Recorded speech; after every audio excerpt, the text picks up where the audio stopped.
كل واحد هيطلع يهبد له هبدتين ويقول لك خد مني ايه الحكايه. هقول لك، بس قبل ما اقول لك الف سلام عليكم ورحمه الله وبركاته. ازيكم عاملين ايه؟ يا رب تكونوا كويسين وبخير، واهلا بيكم وحلقه جديده والكوره مع ديشا. في البدايه لو لسه ما اشتركتش في القناه انزل دلوقتي واشترك وفعل زر الجرس عشان يوصلك كل جديد، وما تنساش تدوس على زرار اللايك. ايه الحكايه؟ طلع علينا امبارح استاذ او كابتن احمد دويدار مع الاعلامي مهيب عبد الهادي على قناه ام بي سي مصر، وصرح تصريح او قال تصريح غريب جدا. بيقول لك خد مني مصطفى محمد بديل وسام ابو علي في النادي الاهلي. ازاي يا عم الحاج؟ وسام ابو علي احنا عندنا بطوله كاس العالم للانديه السنه الجايه، وسام ابو علي عايز يحقق انجازات، وسام ابو علي باقي في النادي الاهلي. قال لك لا، وسام ابو علي في حال رحيله عن النادي الاهلي مصطفى محمد هو اللي هيكون معاه. طب في حال عدم رحيله برضه مصطفى محمد هيكون معاه. ليه يا عم الحاج؟ مصطفى محمد بيعيش فترات مش كويسه جدا مع نانت الفرنسي. اخر 10 مباريات تقريبا مصطفى محمد سجل هدف واحد، ما شاركش بصوره اساسيه في المباريات ديت. انا معاك ان مصطفى محمد بيعيش فتره مش كويسه جدا مع النادي، ولكن ناس اتكلمت من جوه النادي الاهلي نفسه قال لك ما فيش الكلام ده خالص. مصطفى محمد احنا ما سالناش اصلا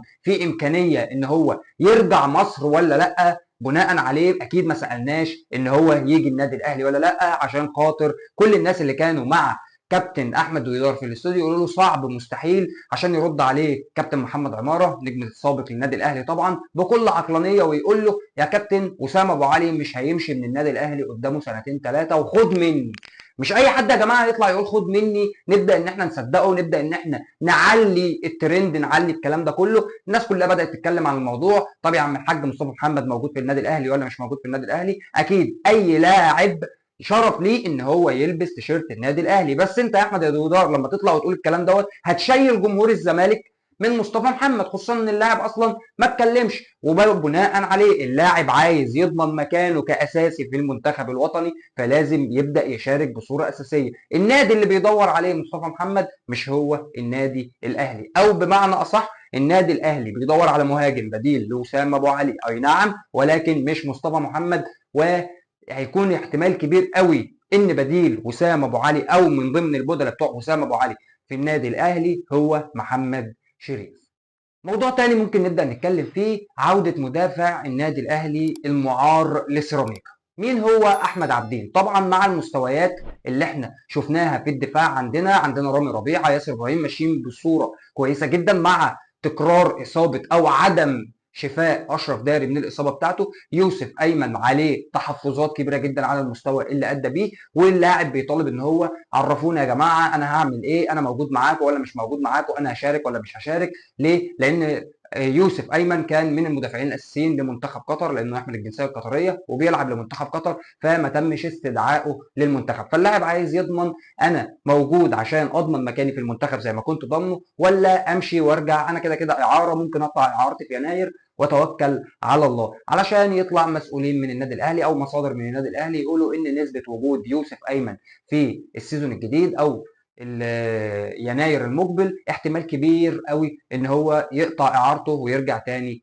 للدحيل القطري. طيب هنا هيبقى عندنا ازمه دفاع. احنا عندنا حاليا اصلا ازمه دفاع. مين هو اللاعب؟ احمد عبدين المعار من النادي الاهلي لسيراميكا كليوباترا. كولر بص عليه قال اقطاع اعارته وطلب قطع الاعاره بتاعته. وعلى ذكر قطع الاعاره بفتكر قطع اعاره محمد عبد المنعم لما بيتسو موسيماني طلب قطع اعاره محمد عبد المنعم والرجوع للنادي الاهلي، وكلنا شفنا توهج محمد عبد المنعم.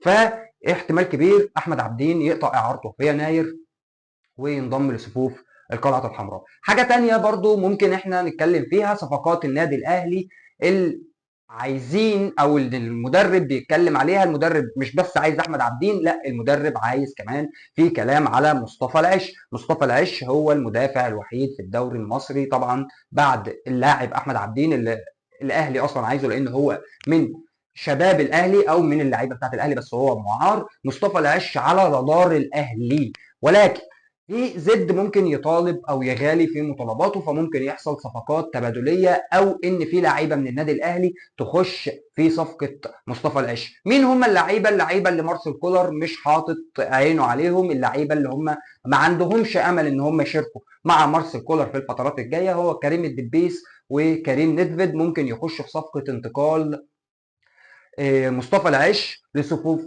النادي الاهلي. حاجه اخيره خالص، زيزو. طبعا زيزو على المستوى الاخلاقي يعني كلنا بنحبه، كل الاهلاويه حرفيا على المستوى الشخصي بيحبوا زيزو. لاعب محترم، لاعب خلوق، لاعب حريف، يعني مش حريف كوره، مش كوير، لا بس هو ايه، لاعب قصدي محترف، يعني لاعب بيعرف يتكلم، بيعرف يطلع يقول تصريح امتى، بيغلطش في النادي الاهلي، ما بيغلطش في المنافس. على مساهمات مع النادي الزمالك لاعب مؤثر جدا، يمكن هو في الفتره الاخيره كان اهم لاعب في نادي الزمالك، الا اذا مع وجود عبد الله السعيد وناصر ماهر بشوف ان هم خدوا جزء كبير قوي من الكادر اللي كان على زيزو. بناء عليه خلاص اللاعب لسه لحد الان ما جددش، فاضل شهرين ويحق لزيزو التوقيع لاي نادي مجانا في يناير.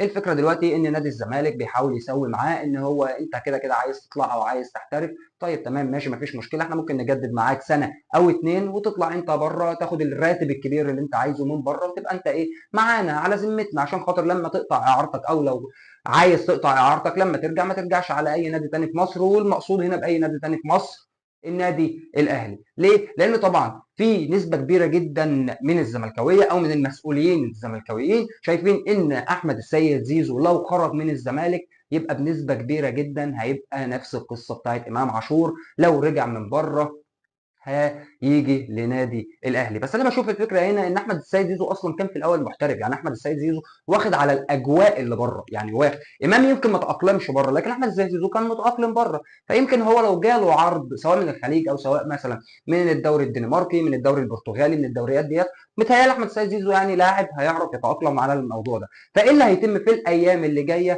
ده اللي احنا هنشوفه. في النهايه شرفتوني، ولو لسه ما اشتركتش في القناه انزل اشترك دلوقتي، ولو عجبك الفيديو دوس لايك، ويلا تابعني. سلام عليكم.